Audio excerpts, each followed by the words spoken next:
Something I wish I had done more of and that I reflected on was I really wanted to put myself out there more. I felt that Mm. I needed more of a voice. And I looked at what a lot of good founders were doing, and they did a really good job at being seen. So about a year ago, I would say last March, I started writing on LinkedIn, and the content was pretty crappy, a lot of AI generated stuff, but I still just did it. It was more of the habit, right? Like it didn't matter. I was just doing it. People I haven't heard from in a while started reaching out to me. People started commenting. So I was starting to see like the power of being seen. I started doing it more. I started bringing on a team. I started building out operations and instructions because it's very time consuming. And the output of that, I gained so much, right? I started feeling more confident when I reached out to individuals and made it easier to get their attention because they felt like they had already known who I was through the content. So yeah, I started a year ago, and the ROI has been like the personal growth, the confidence that I've built. Before we dive into today's episode, please hit that subscribe button. Your support helps us grow and inspire more people on their journeys. Thank you. Hello, Cory. Thank you for joining us today and welcome to the show. Hey, Thomas, thanks for having me. Excited to chat with you. So, Cory, in case there is someone who doesn't know you, can you please introduce yourself?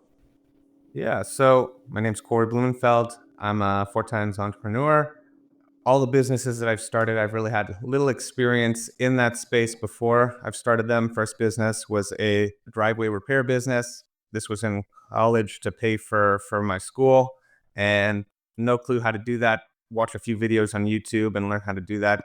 Next business was in the healthcare space.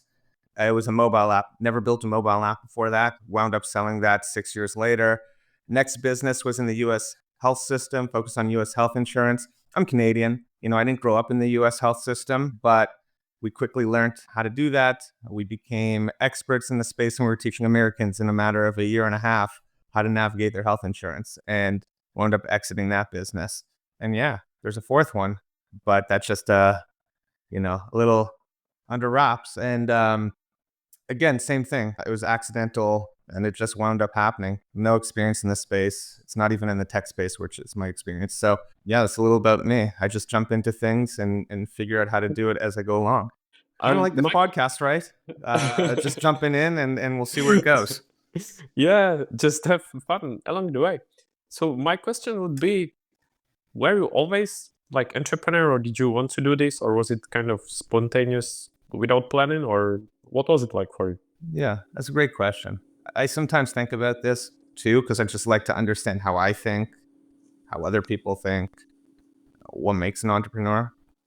Growing up, the word entrepreneurship wasn't used much in the household. I thought I was going to be a doctor. I went to university or college to be a doctor. I did a pre-med, and Did you actually enjoy it? I thought I did until my last year of school. Like, I thought it was something that I really wanted because that's all my family would talk about. You can have, and a lot of the people I grew up, right? It was like you get this piece of paper and then you can do what you want after that. You can start creating and inventing it. During my childhood, I was always creating weird contraptions, building stuff, selling stuff in front of the house, whether it was hockey cards or lemonade or bracelets that I made with my sister. During our school would sell stuff, chocolate bars or like these coupon books. So I grew up selling stuff, right? And then, I mentioned that driveway repair business. I don't consider it a business. Like at the time, I wasn't thinking it was a business. It was just a way to make some cash to pay for college. So did I think of myself as an entrepreneur growing up? Did I know that's what I wanted to be doing? No, but I took a course in my last year in university, college. We say university in Canada, but some of the world says college, so I might interchange that. I took this course, Entrepreneurship for Science Students. It was supposed to be like a course that you just did and got your mark. But I wound up really, really connecting with it. At the time, I had a friend that was starting a business, and I had a professor in the course that they both said to me, it's like, do you really enjoy school? Like, do you enjoy being a doctor? Is this what you really want? And I was like, well, like, I have to do it. How else am I going to like do anything or help a lot of people? Because that was a cheesy thing that I would say. I want to help a lot of people. Anyways, that opened my eyes. There was a lot of things I was going through at the time that made school challenging, and I was starting to question whether I actually wanted to be a doctor. And just entrepreneurship made sense. I was always creating, I was Mhm. always taking risks, I was always betting on myself. It just felt like it was what I've been searching for my whole life. I felt complete. So, like, was I always meant to be an entrepreneur? At that point, I'd say yes, but it took a while to find me. So, are you born an entrepreneur? I don't know. Yeah. And have you in the end finished your college? So that was my undergrad. I actually signed up to do a master's after that because I needed to figure out and buy some time. I was working trying to find business partners and just figure out entrepreneurship, especially the tech space, because that's what I was interested in. Mm. And yeah, I needed to buy myself some time. So I signed up for a master's just in case that I needed a backup plan. I wound up dropping out of that master's a couple years later. But yeah, it was a good opportunity as a startup founder. You need that dropout moment, right? I still have my undergrad though, but I get to say to people I dropped out. I think it's a great story. Then looking back when you explain this to someone, sounds exciting and interesting for sure. Yeah, yeah, no, it's a journey.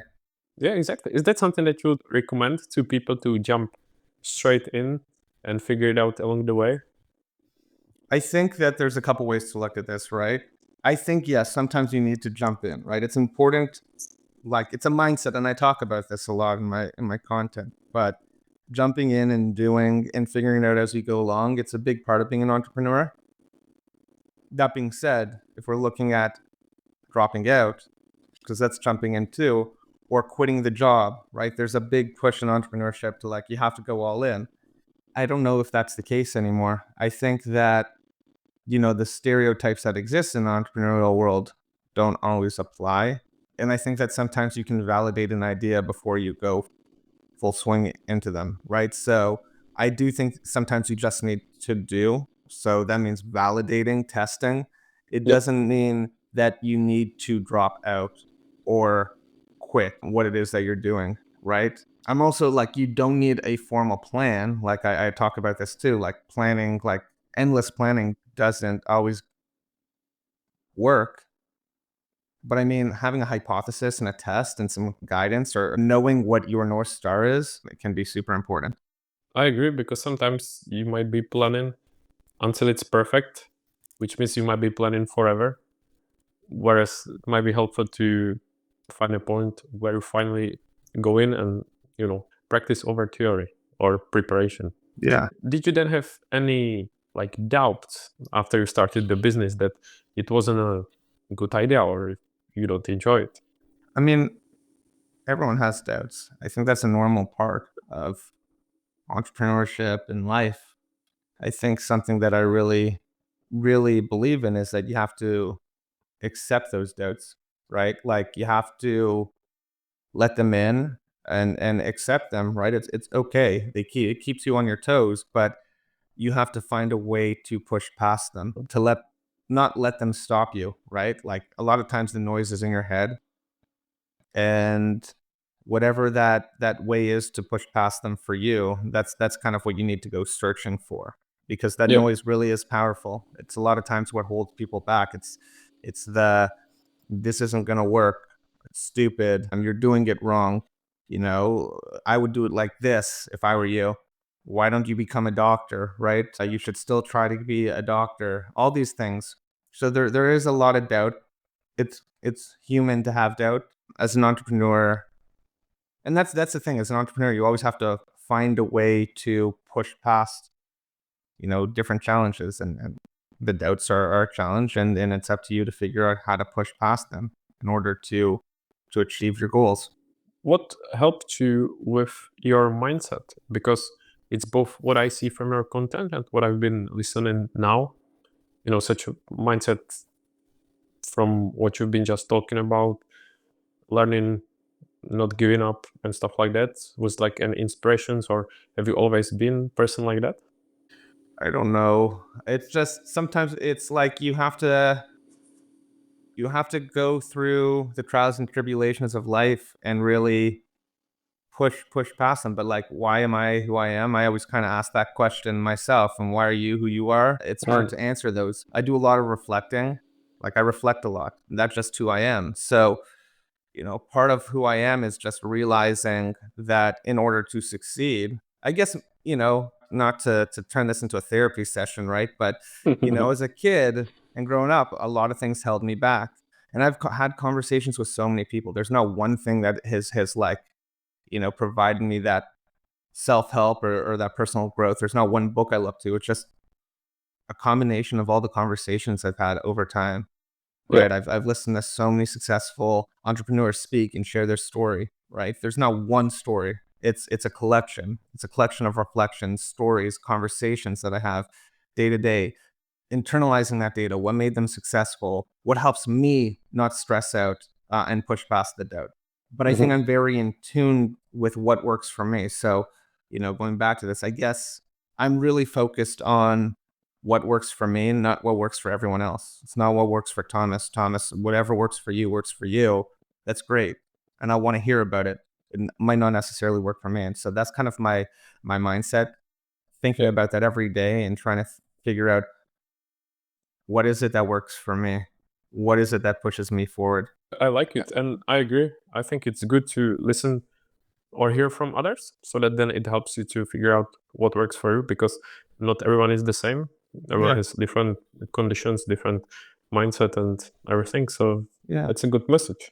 Yeah. And then it becomes a habit, right? Like you start thinking like this for like self improvement, personal growth. And, for me specifically, it's like, okay, well, if mindset is what pushes me further, right? The more I think about it, the more I write about it, the more I talk about it, the further I go, right? So, it just comes back to then habit forming. The more I do something, the more it just becomes a part of who I am. And yeah, I would say it's something I practice, and that's why it is who I am. It's easy for me now. Probably was harder back in the day. I'm really happy to hear this, because then it makes all sense to me what I see in your content. Because obviously we've never spoken before, so I known you just thanks to your content on LinkedIn. But it can be pretty much anyone sharing motivational stuff and positive content. But now when I hear this, it makes all sense to me. Thank you. Right? Like, and I appreciate that. When I write, and I try to be clear in my message. It's not for anyone else. It's not for everyone else. It's literally a reminder to Cory. This is what you thought about. This is what you think. This is what you believe in. Now put it out there and act on it. Yeah. Can you then tell us more about your second business, the CoHealth, if I'm not Yes. mistaken? Yeah. So CoHealth, it was a mobile patient education app. We partnered with hospitals across Canada. You leave the hospital, the doctor's office. They usually, I don't know if they do this anymore. I'm assuming not. It's all online. But back in the day, like 10 years ago, you used to leave the hospital with papers and all this information. And this is what you should do, and this is what you shouldn't do, and this is when you should return back to the hospital or the doctor. And so we created a content management system for healthcare providers for them to digitize all of that information for their patients. Great experience. I call that my MBA because that was like my first business out of school with no business background. And I learned a lot of what to not do, right? I think going back to your last question, it's like mindset. It's like you have to make the mistakes to kind of like build the habits. And during that time, I learned focus is super important, like being hyper focused, not changing things every single day. I learned how to manage teams, work with teams. I learned about talking to the users. I learned about business models, how important it was to validate business models early on, right? Yeah. It was a freemium model.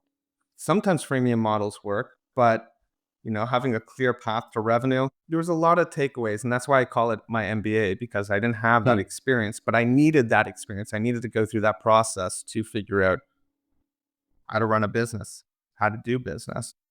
Yeah. And it sounds, or at least to me, it sounds like very ambitious idea. And based on what I read or what you said, it was successful because it raised six figures, right? Yeah. Yeah. Just find it impressive. So I'm Thank you. glad to hear that it was successful. Thank you. No, it was a good experience. I'm more successful in what I learned and what I took away from that experience that allowed me to start the next business. And the next one was related to health as well, right? Yeah, healthcare was my passion, as you could see. Like that's why I went into healthcare, and that's why We can see the pattern of helping to people, which is really nice. Thank you. Thank you. I hope make my mom. I'm happy to hear that. So I'll let her know later today.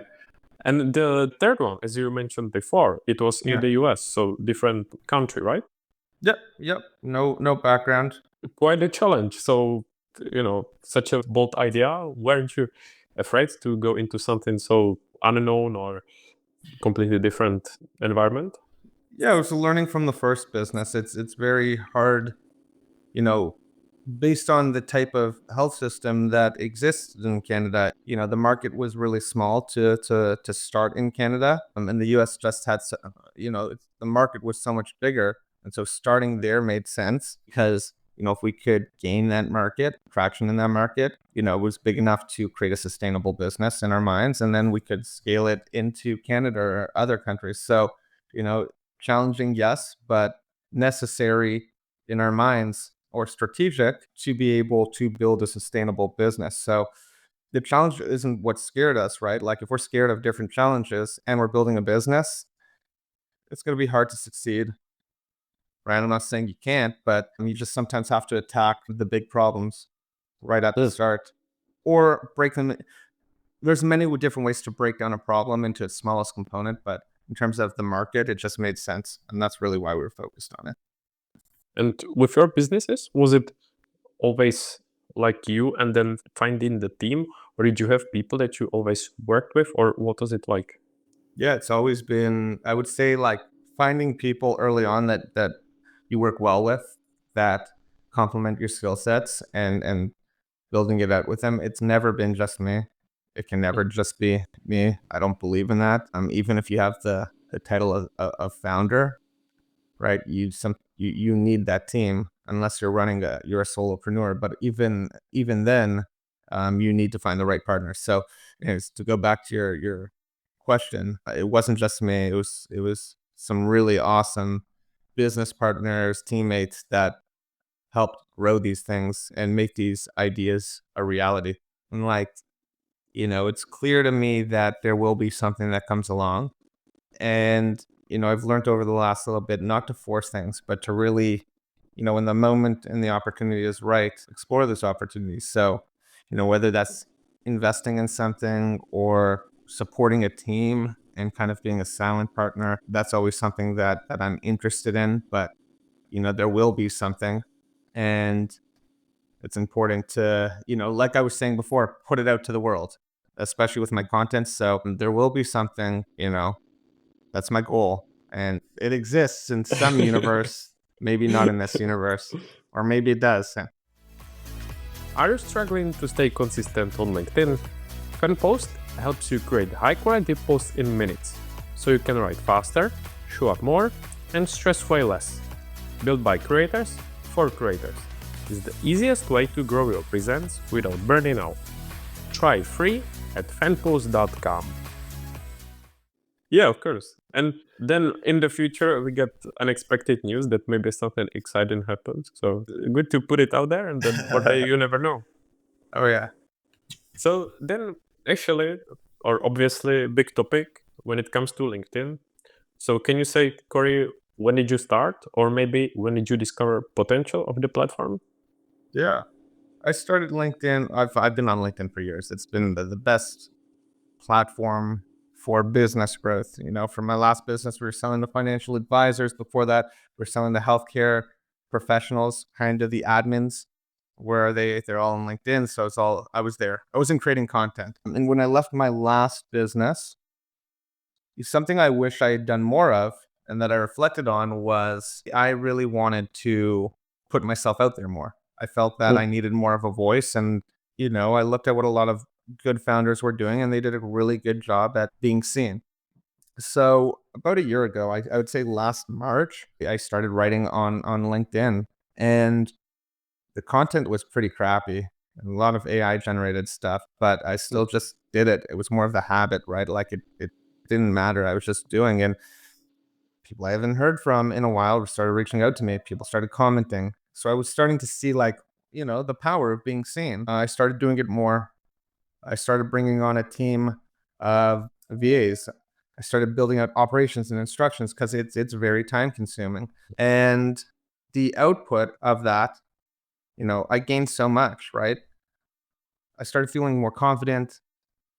People started asking me to be on podcasts. People reached out to me to talk business. It made things, when I reached out to individuals, it made it easier to get their attention because they felt like they had already known who I was through the content. So yeah, I started a year ago, and the ROI has been like the personal growth, the confidence that I've built. And yeah, there's been opportunities that have come from it, but I don't want to say I wish I started doing it earlier.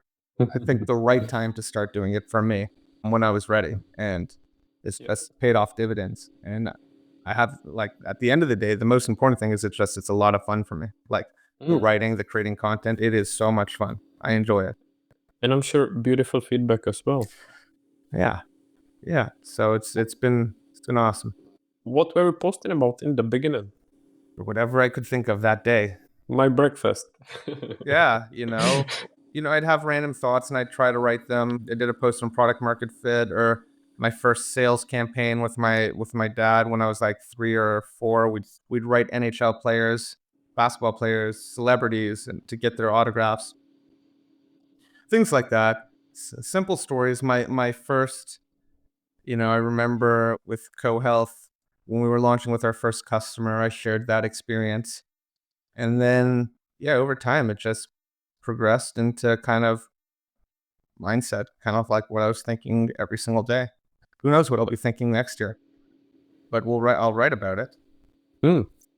And can you compare what was it like before on LinkedIn to now? Maybe, the overall scene, number of people, content. Yeah. I don't pay too much to what other people are doing, to be honest, but I look at what I've been doing. And I talk about this, and it's kind of something I've really bought into, where I found my easy. When I have conversations with folks, I always talk about like finding their easy. That is an important concept that I'm really focused more on. Right. When I first started doing LinkedIn, I was writing every single day.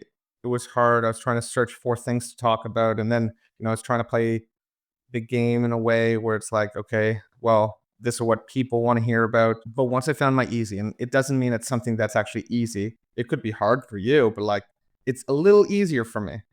It Yeah. became so much easier, right? Now I don't have to worry about content for the next 70 days. It's all written.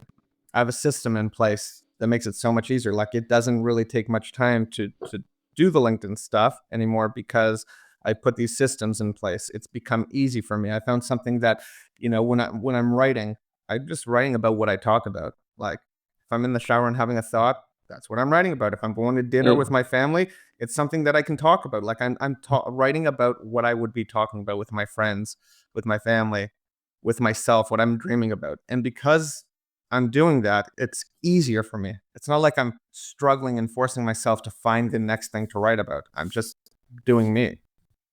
Can you then say that you enjoy it?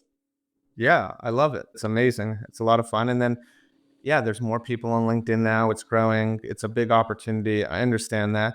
There's still time to grow, and there's an opportunity in the business space. It's a really good platform to be on, right? So That's something that I try to recommend to people as well, to find a way how to enjoy the whole journey, because it may not be easy to show up consistently every day, or doesn't need to be every day, but regularly. But if you yeah, find something that you like, that you enjoy, that you're looking forward to, it just makes it much more easier. 100%. And that's why I say, like, you find your easy, something you enjoy, you're going to it's going to be so much easier to build it into a habit, right? If you hate it and you're struggling every single day, it's not something you can talk about, then you're struggling. Sure, you can Mm. find a way to do it with a good system. There are people that are really good with systems that figure out how to do stuff like this, but yeah, it's just so much easier when you find your easy. And I'm pretty sure that I'm not the only one, but something that stands out to me and that I really enjoy. It's like a theme of your content, of your designs, of your graphics. Yeah. How did you come up with that, or what was the idea, or why this in particular? Because, as I said, I'm a big fan. So, is there like a story behind it, or the reason? I don't remember how the first one came. It was just a feeling I had that day, and I was talking to my VA, and I was like, hey, I have this idea. Do you think we can do something like this? I don't remember why. It probably had to do with a post that we had that was about like a feeling or some sort of mindset. And it reminded me of this cartoon that I saw at my doctor's office when I was a kid. But that's kind of now our approach. It's like, you know, the graphics really do make a difference. So when creating content, a graphic or goes a long way. And it stands out. And I think it's also Yeah. something that makes you recognizable, because now I think of Cory and I'm like, oh, it's these beautiful designs.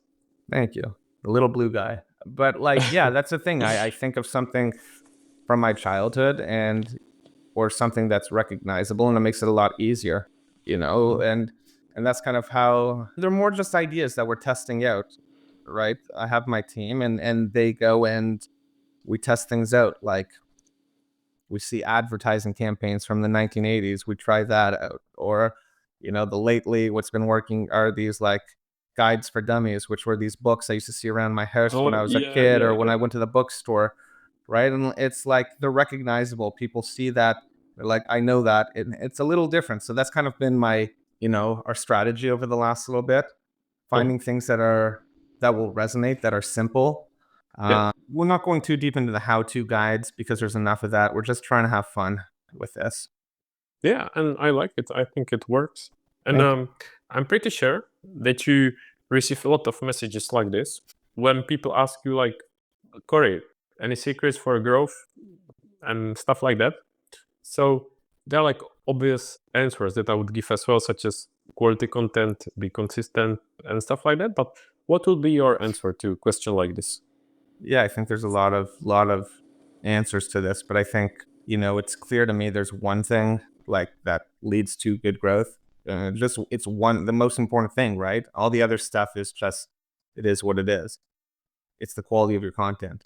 I really do think it comes down to the graphic. Like there are a few people that get away with just copy, and but they already have a big audience and they're already known. But Mhm. a graphic, a carousel, a cheat sheet, it captures people's attention. I like doing video. I'm really bullish on video.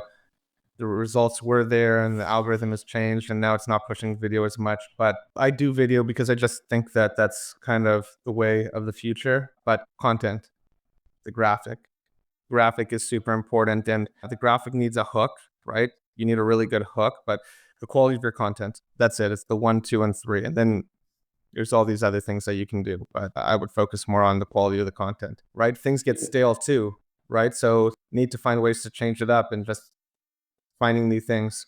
You can play the game of like just copying and pasting everything, but you know, that's not as always the most fun. Or for me, it's not fun, but I understand why it works. I agree, and I like the answer. It's the answer for people who are looking for shortcuts. It's just about the quality of the content. Yeah.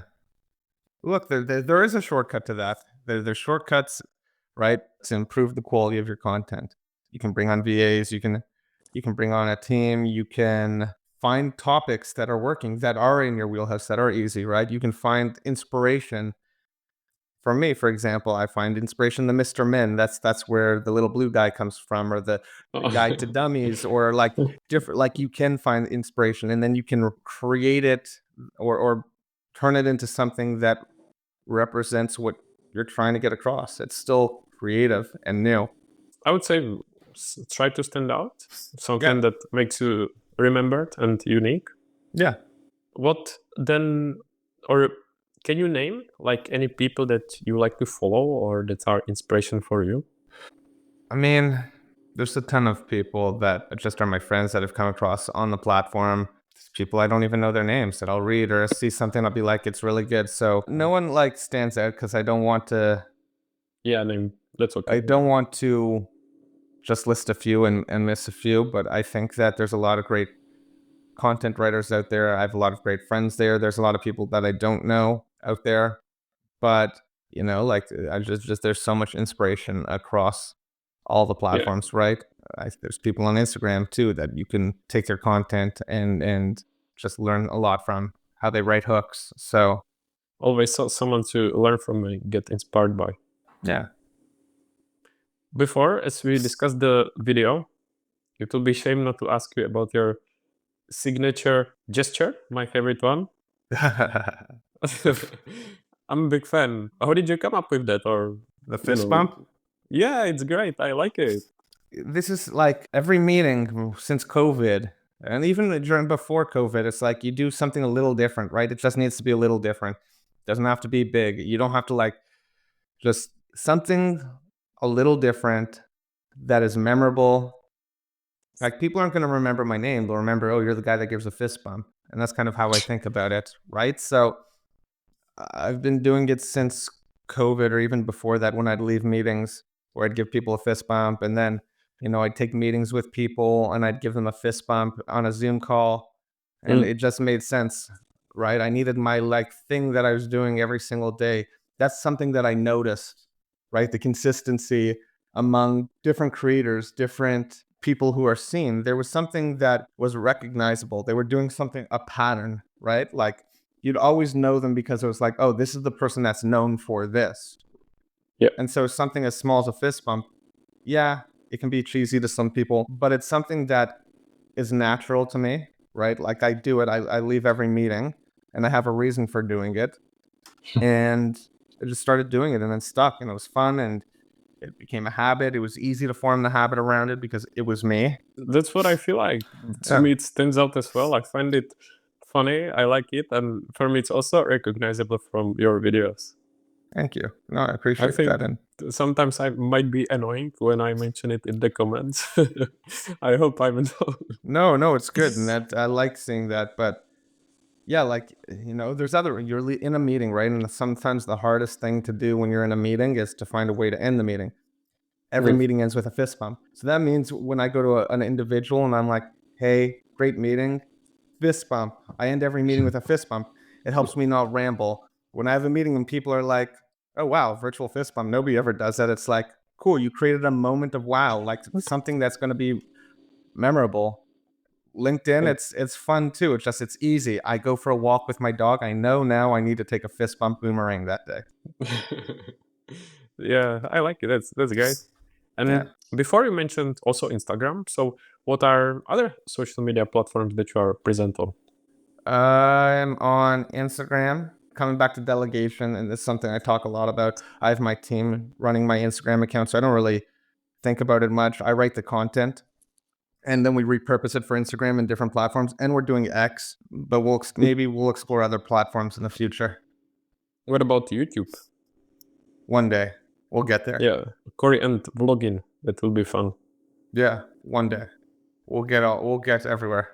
Just a coincidence, but your post today was about delegation, right?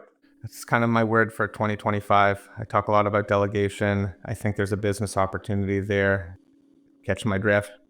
Um, I think that it's something that a lot of founders hold off on or can it can be challenging for a lot of founders, and it can hurt the business. So I think delegation is a very important thing. And word of 2025, word of 2024 was thoughtfulness.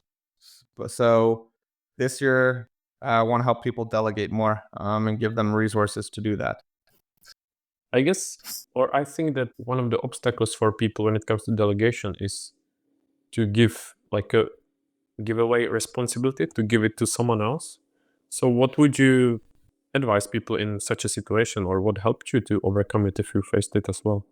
Yeah, I think that good documentation always helps, right? So there's a few. It's like you have to find people you can trust. So you have to have clear instructions and clear guidance for them. A lot of times when we think we're delegating, we're just talking at people, right? There's actually no clear instructions. We think that they think like us and they sound like us and all this stuff. So clear instructions, clear documentation, start small, right? That's super important. Like, don't just throw a list of things. Make sure if people feel comfortable to ask questions. A lot of times people don't ask questions. You have to find a way to throw out that mindset that, oh, this is so easy for me. Like, I don't understand how this person doesn't understand it. Yeah, it's easy because you've been doing it every single day, right? I get it. So there's a lot to it. And then, like actively find a system, right? Find people to delegate to. Like there are so many resources out there. There's honestly like the best thing to me has been finding my team of VAs. They've made my life so much easier. I have a team that helps me stay on track, and then I get to delegate to, and I build trust with them every single day. And how to find such people? Because I think that's maybe a challenging one. Of course, you can ask if you know other people for any recommendation and advice, but finding the right people that you can trust, that you can rely on, it might be a challenge.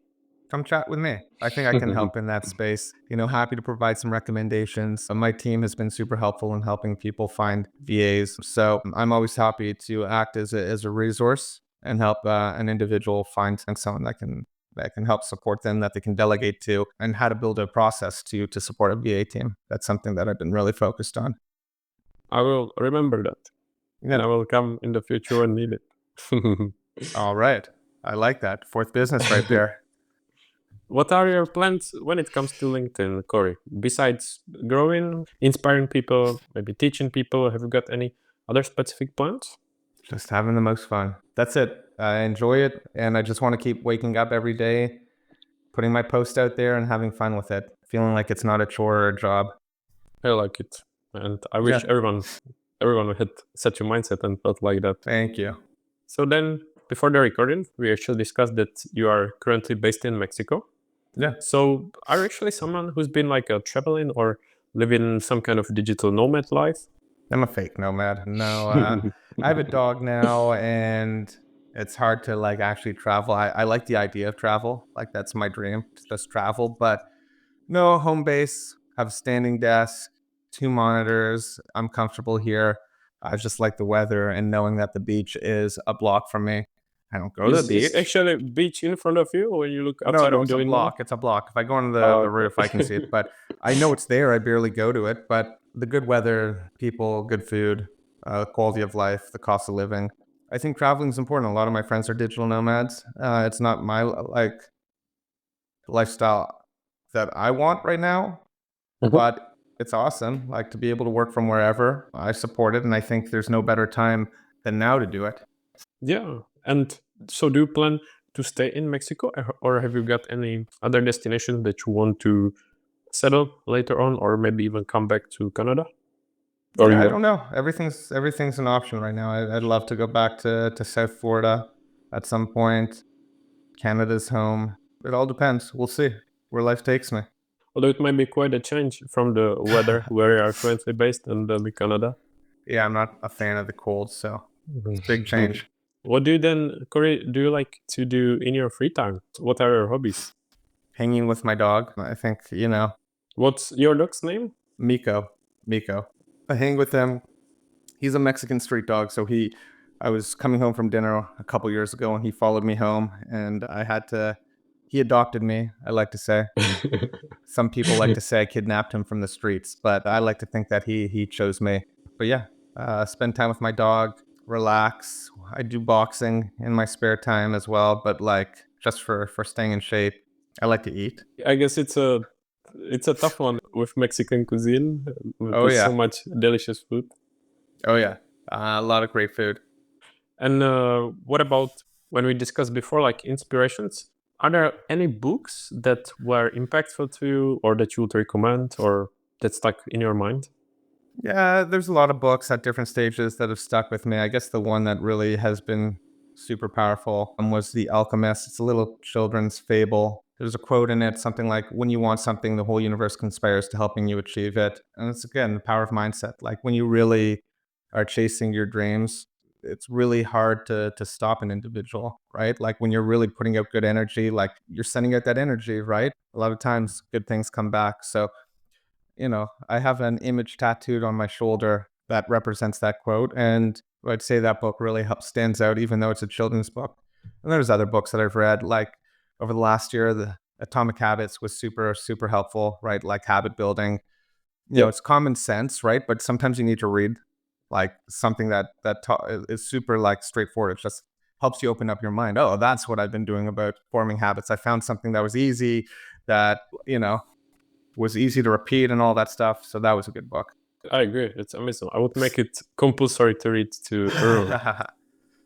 Yeah. Have you actually got like an idea to write your own book one day? Nope. But who knows?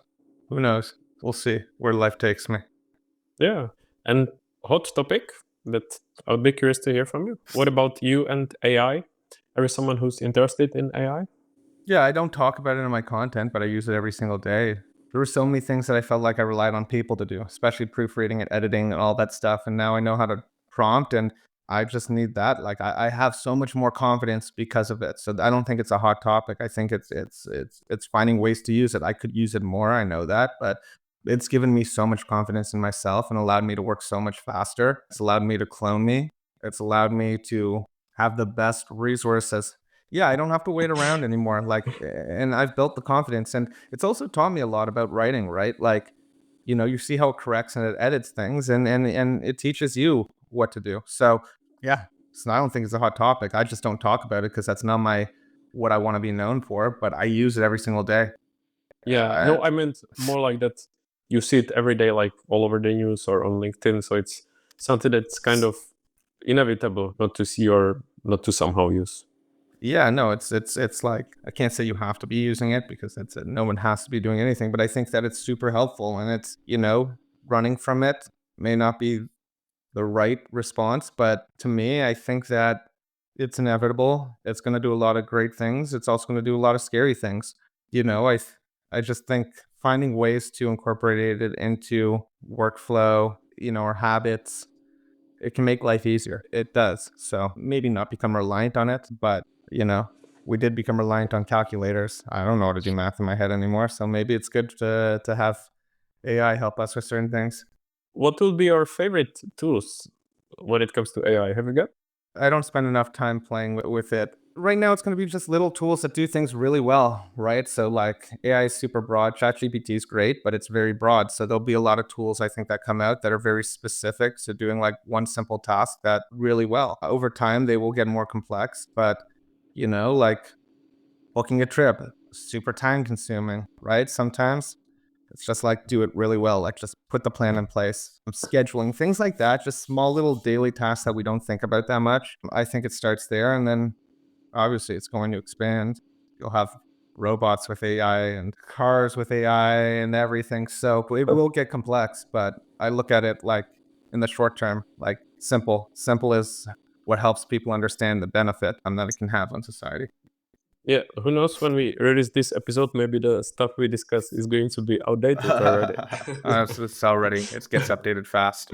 So then, Cory, before we finish, can you summarize like some advice for LinkedIn, such as to stay consistent there or for growth? Because a lot of audience is from LinkedIn, so it would be shame not to ask someone like you.